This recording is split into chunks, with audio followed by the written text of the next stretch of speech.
Kenapa UAS ini memang harus kita bela? Pertama, UAS ini kan bukan orang sembarang. Yang pertama ini UAS adalah mantan bakal calon presiden Republik Indonesia. Betul. Bersama Prabowo. Dia hasil ini istimewa itu. Istimewa ulama. Betul, Istimewa ulama. Betul.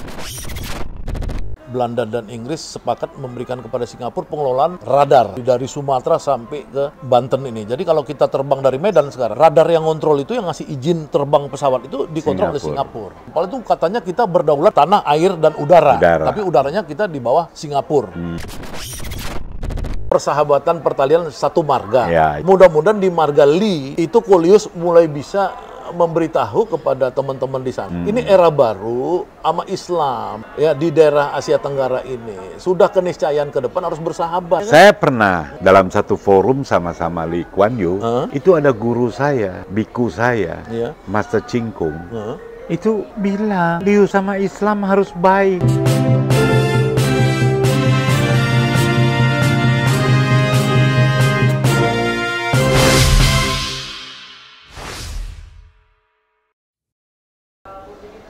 Bung Saganda, waduh, ini saya terima kasih nih bisa ketemu di sini karena saya baru bikin statement tentang Ustadz Abdul Somad. Mungkin udah lihat juga kan, sikap saya itu terinspirasi setelah mendengar statement Bung Saganda. Saya yakinin itu betul karena saya yakin Bung Saganda nulis itu nggak sembarangan. Pasti melalui riset. Tolong dijelaskan itu, tulisan tentang Abdul Somad dengan Singapura dan Malaysia. Silakan. Ya, terima kasih Kolius ya, Pak Lius. Itu saya udah lihat video Pak Lius yang luar biasa ya. Ternyata satu marga dengan pendiri Singapura, sama-sama marga Lee. Ya. Pak Lius Lee apa? Lee Hsien Loong. Lee Hsien Loong ya kan, di sana Lee Kuan Yew dan Lee anaknya sekarang Lee Hsien Loong. Ini pertarungan marga ini jadinya antara Pak Lius dengan Perdana Menteri Singapura ya.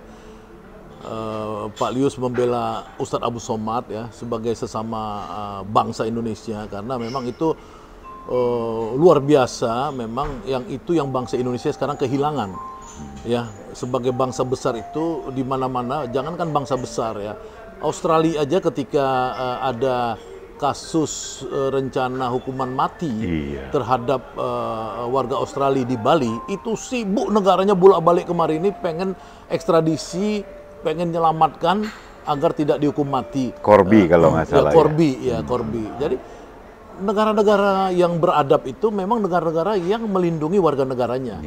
Jadi solidaritas yang dihimbau oleh Pak Lius di dalam YouTube Pak Lius tadi, itu menurut saya luar biasa. Itulah sebenarnya yang kehilangan di dalam bangsa ini. Jadi mudah-mudahan dengan himbauan Pak Lius ya menarik kasus Abdul Somad ini bisa menyadarkan fungsi negara ya. Terima kasih. Nah, yang kedua saya lihat Pak Lius merefer pada tulisan saya ya. Tentang kenapa UAS ini memang harus kita bela. Pertama, UAS ini kan bukan orang sembarang. Yang pertama ini UAS adalah mantan bakal calon presiden Republik Indonesia. Bersama Prabowo. Dia hasil ini istimewa itu. Istimewa ulama, Betul. ya. Orang tidak bisa memungkirin walaupun orang pro kontra ulama ini ulama sana, tapi istimewa ulama yang dilihat dari suara Prabowo kemarin itu 50-50 dengan Jokowi ya, kalau kita ambil netral aja 50-50. Itu artinya sudah setengah penduduk Indonesia itu berkiblat pada ulama yang namanya Ustadz Abdul Somad. Betul. Iya, itu yang pertama. Yang kedua, dia adalah simbol Melayu karena dia tumbuh besar berkembang dari Jazirah Sumatera itu. Betul. Dan kemudian diakuin oleh Malaysia, dikasih profesor di Brunei Darussalam dan lain-lain. Dan kita tahu bahwa Singapura itu dulu adalah bagian dari kerajaan Melayu. Jadi wajar sebenarnya itu seperti lagunya Sting ya, Englishman in New York. Bagaimana orang Inggris yang merasa terasing di New York saat ini ya, itu juga bingung kenapa orang Melayu yang punya daerah tanah itu dulu sekarang kehilangan akses untuk ke sana.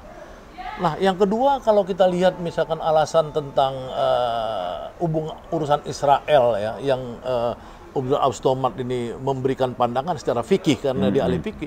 Saya pikir kan wajar ketika orang bertanya, apakah boleh melakukan bom bunuh diri di Palestina oleh orang Palestina untuk mempertahankan diri? Betul. Kalau saya ditanya, saya akan bilang iya boleh. Betul. Apakah orang Indonesia boleh mempertahankan diri kalau ingin mengusir penjajah Belanda? Saya bilang boleh. Betul. Iya kan? Itu masih pakai rasional saya. Betul. Ya, apakah orang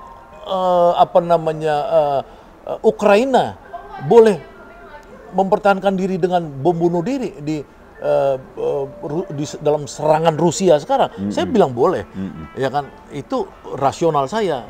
Nah, Ustadz As-Somad karena dia masuk kepada sumber keagamaan, maka dia merujuk pada Quran. Betul. Dan keahlian dia fikih. Dia bilang boleh. Itu kok kemudian itu menjadi momok, ya, menjadi alasan utama, ya nomor satu kan, alasan nomor satu Ya. di dalam 4 konsideran Kenapa dia ditolak? Kenapa dia ditolak oleh pemerintahan Singapura.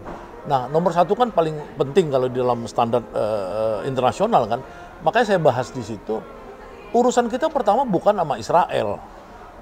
Urusannya kan sama Singapura, ditolak Singapura. Betul. Yang kedua, Singapura ini kan di dalam era baru ya. Kalau ingat kunjungan Minister Blinken dari Amerika beberapa bulan lalu ke University Indonesia, dia bilang pertumbuhan ekonomi 3 triliun US dollar di Pasifik tidak boleh hanya dikuasai oleh satu kelompok. Maksud dia itu adalah China, Peking, ya, China Peking. Nah, dia kan berharap pada sekutunya dalam hal ini Singapura untuk membina satu kelompok yang menyeimbangkan itu supaya 3 triliun dolar di Pasifik ini itu bisa tumbuh untuk kepentingan share prosperity. Nah, kalau bicara di luar Peking, yang hanya bisa digalangkan kembali oleh Amerika ini kan adalah ASEAN. Dan Singapura ini kan yang paling sentral di ASEAN dalam pengertian potensi sebagai trade center, ya, financial center. Nah, dia kan harus tahu di luarnya itu siapa? Di luarnya Indonesia paling mayoritas. Ya, Melayu lain mayoritas, Islam. Dia harus bangkit bersama-sama ini. Jadi Singapura nggak boleh pakai geostrategis lama yang diilhami oleh Israel ketika membangun negara Israel di sebelahnya semua Islam, dia ketakutan. Ya, kalau Singapura kan nggak perlu ketakutan, dia harus bekerja sama. Dengan Ustadz As-Somad ngapain takut? Betul. Undang aja, ada persoalan apa? Toh dia tidak pernah ngejelek-jelekin bangsa Singapura. Betul. Betul. Dan bahkan dia datang bertamasya ke Singapura. Harusnya Singapura merasa happy dong. Betul. Ya kan jadi pusat destinasi seorang ulama besar. Betul. Itu mungkin Pak Lius yang saya ini. Jadi saya senang. Ini pasti banyak yang nggak ngerti. Makanya saya wawancara ini, saya terima kasih bisa diterima dan diberikan penjelasan. Ini bukan hanya untuk kita, tapi biar bangsa kita tahu. Termasuk Singapura kita ingatkan. Karena posisi yang strategis dari Indonesia dan Singapura, ini harus rukun bersama. Harus. Nah, jangan ini dibiarkan terus berlarut-larut. Betul. Selesaikan urusan ini. Betul. Jadi kan sebenarnya yang saya sebut tadi, menurut Profesor Barry Desker, ya, yang pernah juga jadi duta besar Singapura di Indonesia, di majalah di Diplomat ya, yang saya baca, ada 3 hal yang selalu menjadi ganjalan hubungan Indonesia dengan Singapura. Pertama soal asap. Ya, asap ini kan pembakaran hutan dan lain-lain di Sumatera, di Kalimantan yang membuat orang Singapura sering kena asapnya di sana. Sampai Singapura melakukan ban terhadap beberapa perusahaan-perusahaan yang utama di Indonesia ini tidak boleh beraktivitas di Singapura. Yang kedua adalah persoalan airspace. Ya kan, airspace itu karena Singapura sampai sekarang dari ketika merdeka, Belanda dan Inggris sepakat memberikan kepada Singapura pengelolaan radar dari Sumatera sampai ke Banten ini. Jadi kalau kita terbang dari Medan sekarang, radar yang kontrol itu, yang ngasih izin terbang pesawat itu dikontrol oleh Singapura. Nah, kita nggak berhasil mendapatkan itu. Padahal itu katanya kita berdaulat tanah, air, dan udara. Tapi udaranya kita di bawah Singapura. Ini Indonesia harus tahu, yang ngomong ini resmi adalah Profesor Barry Desker, dan kita tahu lah sebagai negara juga. Yang ketiga adalah soal Singapura tempat sarang koruptor Indonesia berlindung. Ya, ribuan triliun. Kalau klaim Jokowi 14.000 triliun uang kita ada kata yang pasti di Singapura. Iya kan? Nah, kita nggak lagi menyalahkan Singapura lu gini nggak boleh. Udahlah, tapi kan kita sekarang mau bicara jangan diungkit-ungkit dong. Ya kan, kesakit kita ini apa namanya? Kita kan punya luka lama. Luka lama ini pertama zaman Soekarno yang anggap Singapura ini pusat daripada Inggris melakukan imperialisme di kawasan ini. Makanya kemudian ada pemboman di Singapura tahun 65, McDonald Building, yang itu pasti inspirasi, kalau nggak perintah langsung, inspirasi dari Bung Karno. Ya, karena Bung Karno, Aidit dan Nyoto waktu itu melakukan gerakan Ganyang Malaysia, Indonesia lah. Di Singapura masih federasi di Malaysia. Nah, itu kemudian luka itu kan sudah berhenti ketika Soeharto membuka hubungan diplomatik tahun 68 itu, 66, 68, itu sampai sekarang itu udah tenang. Jadi si Barry Desker bilang cuma 3 tadi kan sebenarnya secara teknis bisa dilakukan karena itu technical problem. Ya, bagaimana memulangkan koruptor seperti kemarin Adnan Lis ditangkap di Singapura. Masiku aja nih belum ketahuan di mana Harun Masiku ya. Tapi yang lain. Harun Masiku kalau menurut petugas KPK ada di sini. Ada di sini ya. Kalau dia dikasih aktif, dia bungkus itu. Oh gitu ya. Nah, itu. Ya. Makanya Singapura menurut saya Singapura juga kooperatif sekarang dengan memperbaiki kecepatan koruptor-koruptor ini supaya pulang ya. Memang waktu tax amnesty mereka ketakutan juga uang kalau dibawa masuk semua ke Indonesia karena mereka bisa stuck. Nah, kemudian itu udah bagus. Singapura ini menurut saya udah mulai bagus ya. Kok tiba-tiba dia masuk ke kasus Abdul Somad? Itulah. Ini kecelakaan besar menurut saya tentang hubungan. Betul. Saya nggak pernah ketemu Abdul Somad, tapi kalau lihat baca tulisan Bung Nenggolan ini marah juga. Betul, iya. Kok diperlakukan gini? Akalnya mempermalukan itu kan. Sangat dong. Keluarga, umatnya, para pendukungnya. Sangat memalukan. Waduh, itu nggak boleh. Iya, dia bukan mau beraktivitas apa-apa, dia cuma mau tamasya. Dia mau liburan, ya kan? Yang kedua, yang dalam standar Indonesia, dia tidak ada hukuman pengadilan yang menyatakan bahwa dia itu bersalah. Betul, ya kan? betul. Kalau pikiran dia itu sekali lagi saya katakan, ya, seperti yang tadi kasus yang dikaitkan dengan agama tertentu misalkan. Sebenarnya itu ada problem yang namanya algoritma dari big teknologi ini. Jadi sebenarnya ini yang paling penting. Kenapa waktu Obama ketemu dengan di Stanford University bulan April lalu, pidatonya itu tentang big tech. Ya, bagaimana supaya Facebook, Twitter, kemudian Google dan lain-lain itu men-share kepada pemerintah, government untuk ngontrol sama-sama algoritma. Karena algoritma ini akan mengatur orang tidak nyebrang itu. Jadi kalau dia memang tertutup di lingkungan Islam, ya itu nanti akan diatur tidak tembus ke umum. Jadi orang-orang yang biasa mendownload YouTube dan lain-lain, yang memang senangnya Islam, dia akan ketemu Abdul Somad. Tapi yang nggak senang dengan Islam atau maksudnya tidak tertarik, dia nggak masuk ke situ gitu loh. Nah ini kan fungsi algoritma. Inilah harapan saya sebenarnya kepada government kita. Jokowi kalau bisa ketemu dengan Elon Musk, ya bicarain itu, ya kan, ketemu Facebook bicarain itu, bagaimana memoderasi supaya dia tidak, karena saya di zaman kecil saya ini kan nenek saya, kakek saya itu kebetulan agamanya beda sama saya, ya dari sisi ibu saya ya beda. Nah, di dalam lingkungan agama nenek saya, kakek saya, menjelek-jelekkan agama saya itu biasa juga, ya kan. Kita tahu, tapi karena itu lingkungannya dulu nggak ada internet, nggak ada Google, nggak ada ini, cuma di situ aja kan, di tempat ibadah mereka, ya kan. Jadi sekarang ini problem memang karena problem udah lintas batas, ini gara-gara dunia digital. Betul. Tapi dunia digital ini bisa, jadi bisa diatur ya. Betul. Kecuali Abdul Somad misalkan seperti ini secara khusus di videonya tokoh kita ini Liu Sung Karisma menyatakan agama lain tuh begini gini. Ah, Itu betul, sih, betul, betul, betul, itulah, betul. dia nggak begitu. Enggak, dia cuma ceramah biasa aja menurut saya.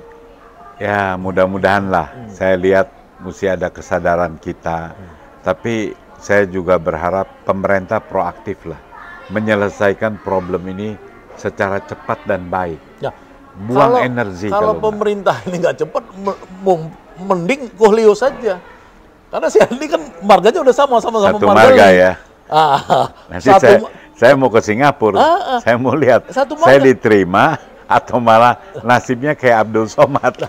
Ya ini kan ada persahabatan pertalian satu marga. Ya, ya. Mudah-mudahan di marga Lee itu Kohlio mulai bisa memberitahu kepada teman-teman di sana, ini era baru sama Islam ya di daerah Asia Tenggara ini sudah keniscayaan ke depan harus bersahabat.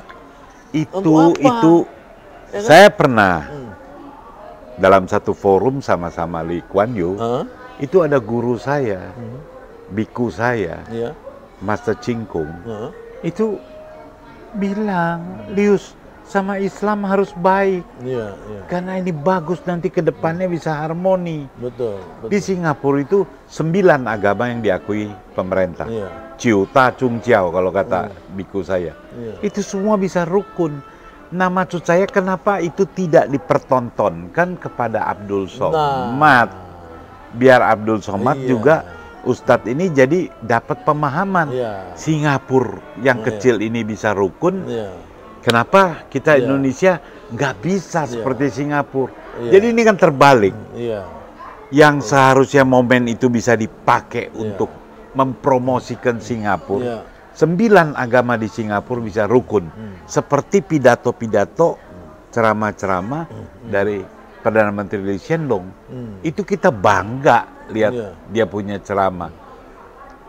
Kenapa itu nggak dipakai? Justru ikut sekarang malah menambah luka warga Indonesia yang udah terlanjur bilang Singapura ini yang memberikan karpet merah kepada para koruptor. Iya. Ya, itu bangkit Itu lagi, rahasia, bukan rahasia umum lagi. Iya. Nah ini kan jadi, nah tapi kalau ini cepat, Lee Hsien Loong dengan Jokowi bersatu, ini bisa diselesaikan, selesai. Ya. Harapan kita ya. Kepada Harapan kita. Pemerintah, kepada Kemenlu, jangan seperti negara-negara yang tidak beradab ya. Sebagai negara beradab ya hormatin bukan soal ulama saja, tapi warga negara.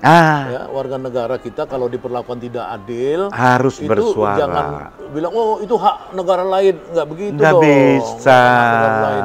Kamu itu adalah negara, kalau nggak usah pakai negara dong kita. Kalau Betul, pakai negara betul, ngurus betul, warga negara. betul. Negara, warga negara. Masa negaranya mau enak sendiri, warganya nggak diurus. Itu aja saya pikir kok ini. Siap.